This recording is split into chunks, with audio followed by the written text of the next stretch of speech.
Dhe ja ku jemi dashur miq në pjesën e parë të emisionit, e thash që do të flasim për mëlçin, njëri prej organeve që gjithmonë ka tendencën të djamoset.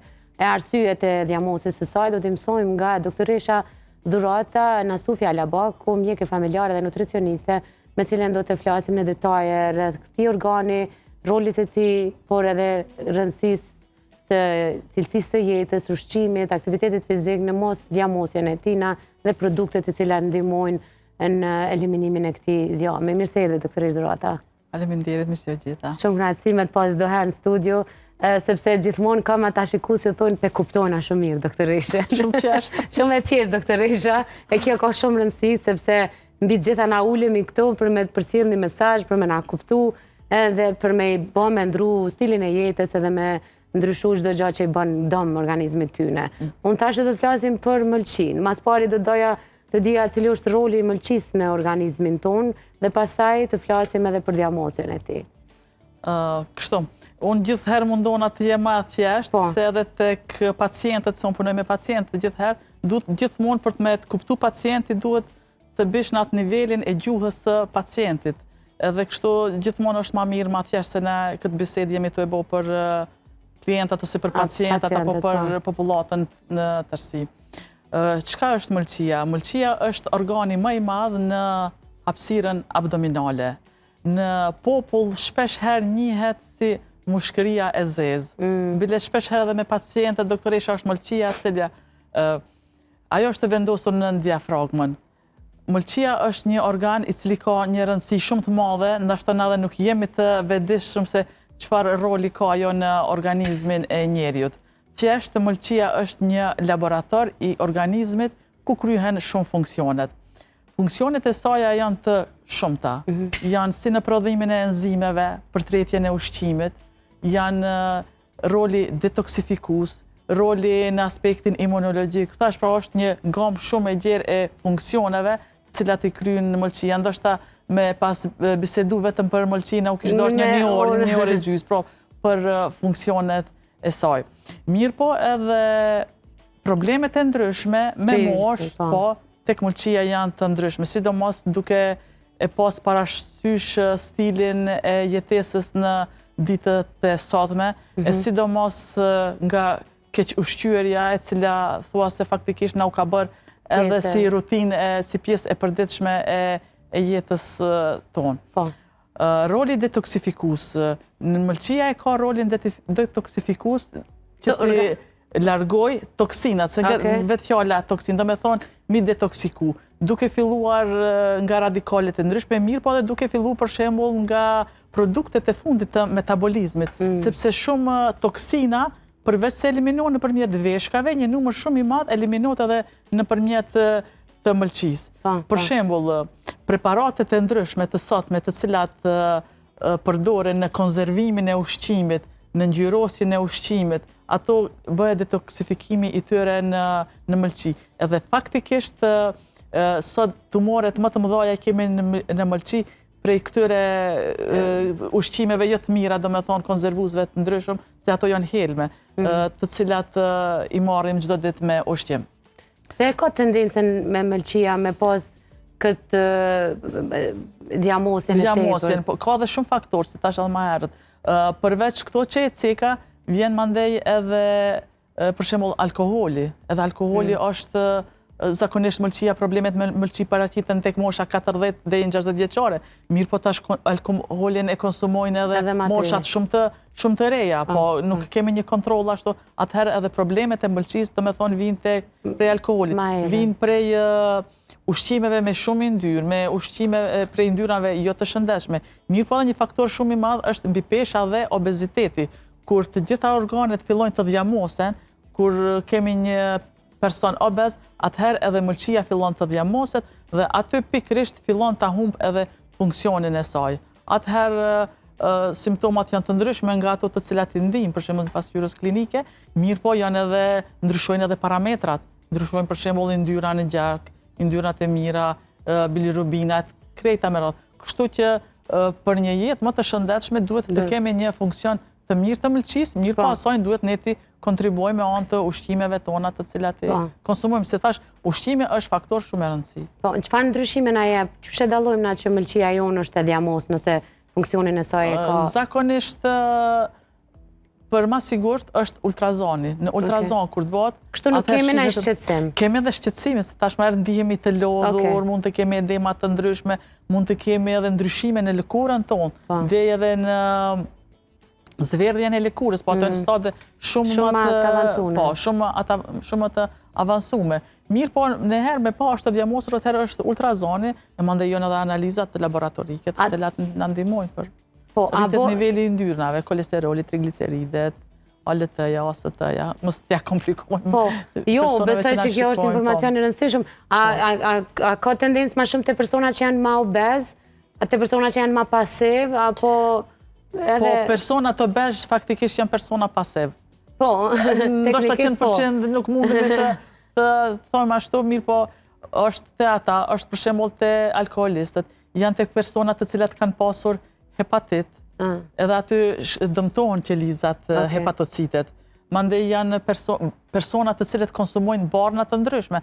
Tash të gjitha helmet detoksikohen mëlçi, edhe barnat janë një lloj, mos themi ashtu helm, po mirë po është edhe shumë e shprehur për shembull edhe tek kemoterapia, tek personat të cilat marrin kemoterapi, edhe aty mandej fillon ajo diagnosja e mëlçisë edhe duhet të intervenojmë me stil tjetër, ndoshta me ndonjë suplement. Po, kur jemi te suplemente, doktoresh, është liver detox njëri prej suplementeve që aktualisht ka përhap veten në tregun vendor, sepse po konsiderohet si një prej suplementeve të besueshme dhe efektive në këtë aspekt. Çfarë mendimi keni ju? A keni Po, në treg është një kohë të gjatë, bile hulumtimet janë edhe ndërshekuj më herët, ajo është një lloj bime, si limarena ose Silybum marijuanës, shqipi thojmë gjembaçi i qumshtit, është një bimë e cila njerëzit e kanë përdorur edhe më herët para se të ekzistonin në farmacitë e ndryshme. Mirë po dhe në treg kemi pas shumë produkte bimore, se këto janë shtesa ushqimore, nuk janë barna me veprim për shembull si barnat farmakologjike, kemi pas produkte të ndryshme me emra të ndryshëm në treg në Kosovë. Tash është liver detoksi, është me të përmbajtje, mirë po kjo i ka dhe disa avantazhe, sepse përmban kalcium, i ka dhe artiçok një pjesë, edhe është pa qumësht, pa sojë, se gjithmonë duke menduar në atë pjesën e alergjenëve, pasi edhe alergjitë e ndryshme janë më të rritura në numër në kohët e... Gjithmonë njerëzimi ose kompanitë e ndryshme kanë menduar gjithmonë me anë bimore, për shembull si me çajra, si me atëherë liver detoksi është një produkt i tillë, do të thonë është bimor, mirë po i kapsuluar në një kapsul të vetë që me qenë më lehtë e qasshme në treg edhe më lehtë për tu konsumuar. Liver detoksi ndikon në qelizat e mëlçisë, hepatocitet, ndikon në qelizat e shëndosha dhe në qelizat të cilat janë duke vuajtur. Mirë po kjo nuk ndikon për shembull të qelizat të cilat vetëm se janë shkatruar, për shembull siç është ciroza e ndonjë pjese apo kështu që personat të cilat kanë probleme me mëlçi në fazën fillestare, ndoshta edhe në një stad pak më të avancuar, është mirë ta konsumojnë në mënyrë që të bëjnë detoksifikimin e organizmit, sepse liver detoksi ndihmon, mirë po edhe duke pasur parasysh edhe stilin e jetës, për shembull ushqime pa yndyrë, jo sheqerna shumë, jo alkool, jo barna pa kontroll, për shembull të blehen barna të ndryshme në farmaci pa konsultën e mjekut apo pa kontrollën e mjekut. Liver detoksi është për të gjithë klientët, personat, si meshkuja, ashtu edhe femra, përveç se tek gratë shtatzana, gratë gjithdhënëse, edhe tek fëmijët e moshës shumë të re, nuk duhet të rekomandohet. Përndryshe, tek personat e rritur prej moshës 18 vjeçare, është një produkt shumë i rekomanduar, konsumohet 1 deri 2 herë në ditë pas ushqimit. Mirë po këtu, pas ushqimit, mirë po këtu është të pihet një kapsulë apo 2, varësisht nga niveli i problemeve që kemi dhe varësisht nga niveli i analize. Për shembull, nëse e kemi shumë yndyrën, kolesterol, trigliceride apo mëlçin shumë të dhjamosur, atëherë shkojmë me 2 kapsula. Për shembull, sikur te njerëzit obez. Person obez është një person i cili ka 90 kg me një gjatësi mesatare. Mirë po person obez është edhe ai i cili ka 120 apo 30 kg, të cilët shumë shpesh i kemi në praktikën tonë. Atëherë personat me peshë shumë të madhe, shumë të lartë, atëherë rekomandohet që ti konsumojnë 2 kapsula në ditë, po, me një gotë ujë. Për ndryshe, kur jemi te kapsulat, në paketimin që e kam unë në duar, janë 90 kapsula, dhe me thonë, taman është një dozë që edhe rekomandohet gjithmonë edhe suplementet. 3 mujote, cekëm edhe misionin e kalum që gjithmonë mendojnë atë dozën 3 mujore për me qenë mu pa efektet ma mirë. Po. Kjo doktoresh për 90 kapsula nëse pijen me rregull, ashtu si që përshkrujt edhe te këta persona ndihmon edhe në detoksikimin që po e thu, po edhe në heqjen e yndyrës të cilën fatkeqësisht edhe nuk do me thonë gjithçysh te obeziteti, po ata që pinë alkool, që e përmende e të tjerë mund ta kenë një mëlçi të diamosën. Po. Pavarësisht që jep nashta shenja klinike pak, po në një ultrazot të thjeshtë mund të dallohet. Po. Pastaj edhe analizat laboratorike. Po, ndoshta bile analizat e para laboratorike janë ato të cilat na tregojnë për alarmin, po. E atëherë ndoshta kur depozitohet masa diamore shumë në mëlçi, atëherë analizat ndoshta janë edhe shumë shkojnë nivelet më të larta, domethënë të nivelit jo të rregullt. Po në ndërkohë m'la përshtypje sepse e lexova edhe për mbajtjen edhe është e menduar e mirë pikërisht ashtu siç e the për të gjitha moshat përveç fëmijëve që s'ka nevojë për një produkt të tillë, po për të dy gjinit edhe nuk ka ndaj kundërefekt. Do me thonë, munden me përdorë edhe personat të cilët kanë marrë kemioterapi dhe mëlçia aty në... Po, ju e keni përdorë. Po, kom përdorën, po. Dhe? Po, produkt mirë ka shku, po kam qenë, se e kena cek edhe ma herët, kam qenë shumë e kujdesme edhe në ushqim, mirë po kam pi edhe kapsulat të silimarinës, se në gjuhë popullën ndihet ma shumë si silimarin ose si produkt, e kam konsumu, po 2-3 paketimi kam konsumu. Se ka qenë paketimi atër 30 tableta, ka qenë i produkt tjetër, po 30 tableta ka qenë. Tash i kanë 90 tableta, 3 muaj konsistencë me pas, me përdor janë suplement, do me thonë nuk është diçka që ka me pas në kundër efekt. 90 tableta të cilat janë në liver detox, janë mundësi e artë për pastrimin e mëlçisë suaj, ndihmon absolutisht, nuk ka nevojë me ndal medikamentet që i përdorni prej mjekut tuaj. Kjo është një ndihmës, si me thoni, ushqim shtesë, suplement i cili ndihmon shumë këtë proces. Sepse nuk është medikament. Nuk është bari farmakologjik, po, nuk është substancë farmakologjike, mirë po është shtesë ushqimore. Thjesht janë ato 5 bimë, të cilat janë një kapsulë të vetë. Dhe siç e tha, i kanë menduar ato detajet kryesore të largojnë ato alergjentet në ushqim që janë të shpeshtë. Po, soja, mos të kenë produkte të përpunuara genetikisht, edhe ato është eliminuar edhe pjesë mos të jenë të modifikuara bimët, cilat janë rritur për prodhimin e produktit, pa vezë, pa gluten, pa sojë. Në ndërkohë, ishte me pi mazbuke, sidomos ata që kanë pak gjendjen më të rëndë, 2 herë në ditë, për ndryshe edhe 1 herë në ditë rekomandohet. Për fund, a ka ushqime të cilat direkt ndikojnë shumë në diamosjen e mëlçisë, mishi, koq ose...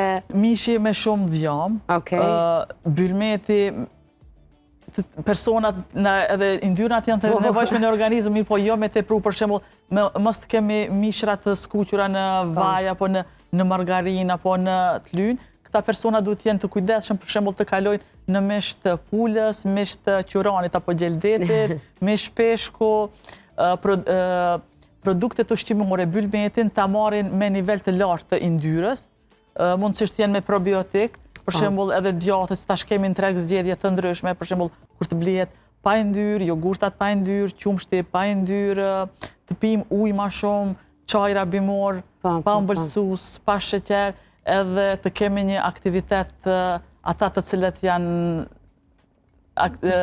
aktiv fizikisht, të dalin, të shëtitin, të vrapojnë, se të gjitha këto kur bashkohen bashkë, atëherë kemi një organizëm më të shëndetshëm. Edhe si gjithmonë jo vetëm për këtë rast, por për çdo pikë të shëndetit tonë me pi ujë shumë. Po, gjithsesi edhe për emisione, çajrat për shembull çaj sherbele, mente, kantarioni, hibiskusi, rësnica. Se secili çaj i ka efektet e veta, edhe nuk janë një kosto shumë e lartë, po të pihen pa ëmbëlsues. Po. Mirë po të kemi kujdes në ushqim, në suplemente, do me thonë të kujdesemi më shumë, të vedisohemi, të kujdesemi më shumë për organizmin tonë. Doktoresh Dorata, faleminderit shumë që gjithmonë je pozitive në përgjigjen tënde për më ardhe me kontribun pyetjet tona për me ndihmu audiencës në vetë. Kënaqësi është edhe imi aty përgjigjëm, ndoshta ndihmojmë dikujt. Absolutisht që po, na i kemi dëshmuar me vite që na ndihmojnë përmes intervistave tona shumë njerëz, sepse i mësojmë edhe ku me shku dhe me identifiku sëmundjet dhe problemet e veta. Ashtu që faleminderit shumë. E ju dashur miq, para se me vazhduan me storyn tjetër, mos harroni Liver Detox nga Natura Terapi. E gjeni në tregun ton, mund ta porositni online, vazhdoni me kërku në këtë moment tek faqet Natura Terapi në Facebook ose Instagram, e keni edhe ofertën, nëse telefonani edhe i merrni komplet informacionet edhe shtesë të tjera rreth këtij produkti, i cili, siç e shpjegoi edhe doktoresha, përveç që është i menduar mirë, përveç që është i testuar, është përdorur me vite tek shumë njerëz dhe kanë një feedback të mirë, ata të cilët e kanë përdorur, kanë ndihmuar në heqjen e yndyrës, në detoksimin e trupit dhe çka është më e rëndësishme në lehtësimin e krejt qasaj ndjesisë, siç e shpjegoi edhe doktoresha, sepse kur nuk ushqehemi mirë, kur konsumojmë alkool, edhe lodhja është e pranishme kur mëlçia vetëm fillon me u djamos. Natura Terapi e keni në të gjitha rrjetet sociale për porosi, Liver Detox, 90 kapsula për 3 muaj.